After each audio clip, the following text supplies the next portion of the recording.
好，第6行嚟啦，難度開始嚟啦，因為我哋而家要做 decrease，同 increase 一樣就 actually 唔同，佢係 increase 嘅相反詞啦。係啦，咁首先我哋一開頭一樣嘅，首先我哋就要做一個 chain one 啦。chain one 完之後咧，個 pattern 係3個 single crochet，咁我哋先做3個 single crochet，一樣啦。第一針完之後，勾翻個 marker，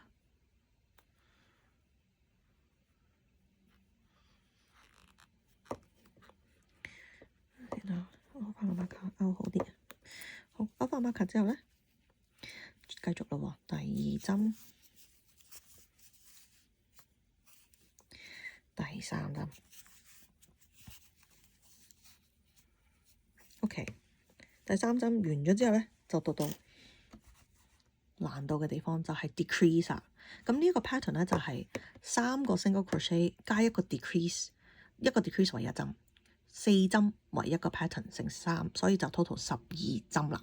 咁咩叫 decrease 咧？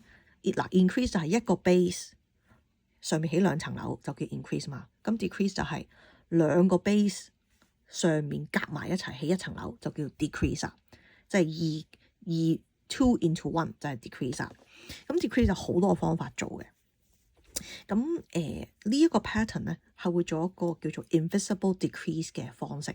原因係因為呢啲做公仔嘅咧，如果用最 basic 嘅嗰隻 decrease 整咧，會好肉酸㗎。佢嗰個你勾咗出嚟之後咧，佢嗰個針會好大，你好明顯睇到嗰個針係同其他與別不同嘅。咁為咗令到佢個 pattern 睇落去冇咁核突咧，我就用呢個叫做 invisible decrease 嘅。咁其實如果用普通 decrease 或者其他方式勾都得嘅，總之個針數啱就得噶啦。咁但係咧而家我就用個 invisible decrease，咁我就講俾你聽點整。咁 invisible decrease 有少少特別之處咧，就係嗱正常而家我哋呢一針勾住咗係咪？我哋就係要將呢個 base 同呢個 base 連結埋一齊勾一針。咁正常嘅做法，頭先我哋之前一直講就係話，每一次勾都要穿過晒前後打孖咁啊。咁做 decrease 嘅時候，做 invisible decrease 嘅時候咧，今次我哋就唔再要打孖啦，我淨係要 front loop。咩叫 front loop？對住自己啲針望住出邊嘅呢一個，我淨係要呢條啫，唔要裡面嗰條，係啦，係。咁點樣做咧？我要做慢啲俾你睇。好，首先呢個正常我係一次過穿晒2個噶嘛，我而家唔要穿晒2個啦，我而家只係要穿前面嗰條 front loop， 淨係穿過佢。OK， 跟住唔勾先，唔勾，扭過嚟穿埋隔離嗰個 base 嘅嗰個 front loop。睇唔睇得明？而家你同之前一樣啦，呢個係一個本身個跟上一針嘅嗰個 hook 啦，嗰個 loop 啦。跟住而家呢度上面有2個 loop，但呢2個 loop 咧唔係一個正常嘅打孖嚟嘅，係第一個 base 嘅前面同第二個 base 嘅前面勾住咗之後，拉緊條繩，我哋就穿過去。你穿嘅時候可能有少少技巧，即係可能你要勾，即係逐個 loop 勾，因為好易甩。咁而家咧勾完之後咧，你就會見到個 hook 上面有2個 loop 啦。個 base 咧有少少唔同，個 base 係有一個搭埋咗嘅 front loop， 見唔見啊？跟住咧就索緊佢。咁我哋就做一個 invisible decrease。咩叫 invisible decrease？ 就係因為你咁樣睇咧，睇唔出呢個係一個 decrease 嘅咁樣，即係你肉眼唔係好睇到啦。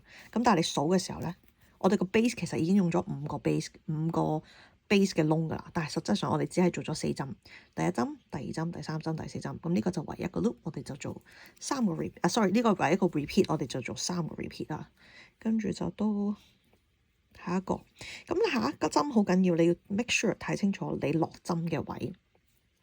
你而家睇到啦，呢一個係我哋嘅針啦，呢個係頭先個base 嘅第一個 base， 呢個夾住咗佢後面好怕醜咁樣匿埋咗喺後面嗰個咧，呢個就係個 base 嘅第二個窿。咁所以我哋下一針 single crochet 咧，就係要匿埋嘅隔離呢一個，呢個先係啱嘅窿。OK。咁如果你睇上面咧，睇唔睇上面都睇到嘅。其實佢上面咧已經係俾人扯住咗噶啦，即係佢已經係飛起咗噶啦。我哋要揾平嗰個先係未俾人起嘅樓個地基。咁啊，穿過去啦，做一個 single。我哋係3針 single， 第二個 single， 第三個 single。好，我哋第二個 decrease 就嚟啦。第二個 decrease， 跟住咧 again， 我哋兩個地基，淨係要 front loop， 淨係前面一針，扭過嚟，要埋隔離嗰個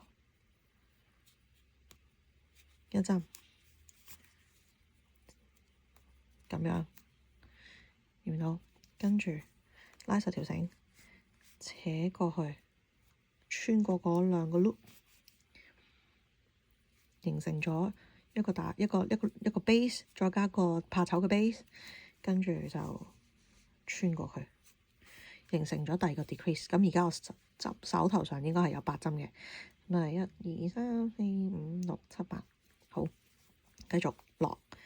咁我哋睇多次 again， 我哋落針嘅位唔係呢度，唔係呢度，係呢個平嘅窿，冇俾人勾，冇俾人扯住嘅嗰個窿，呢個先係我哋要落針嘅。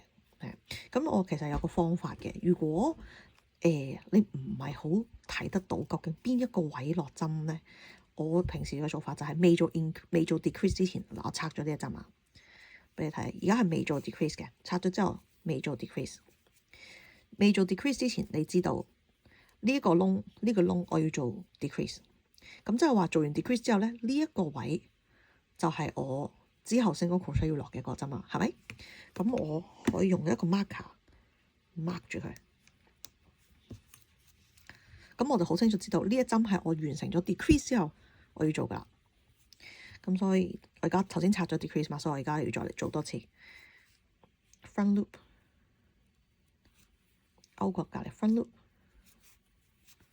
拉實條繩，穿過兩個 front loop， 做完個 decrease 8針。好啦，嚟到呢度就好清楚睇到啦。呢個有扣針嘅就係我下一針做 single crochet 要做嘅嘢啦。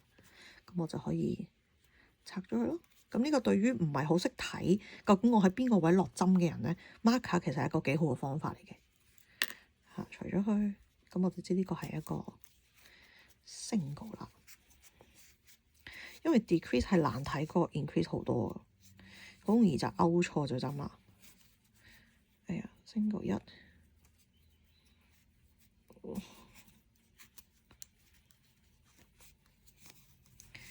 2，single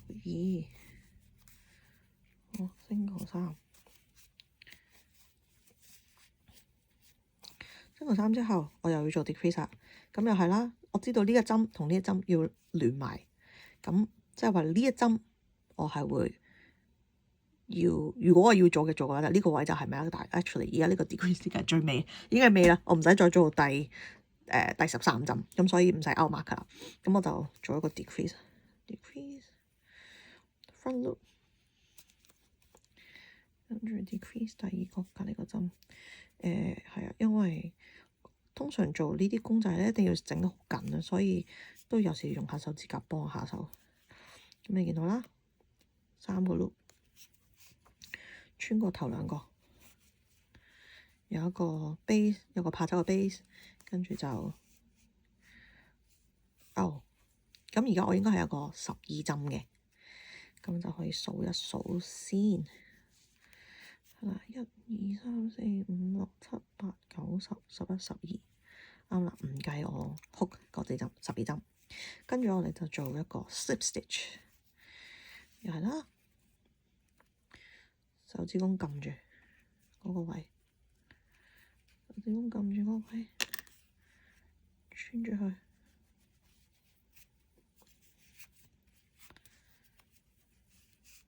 穿過噶嘛，繼續穿埋去個 base，咁呢一行咧就完成啦。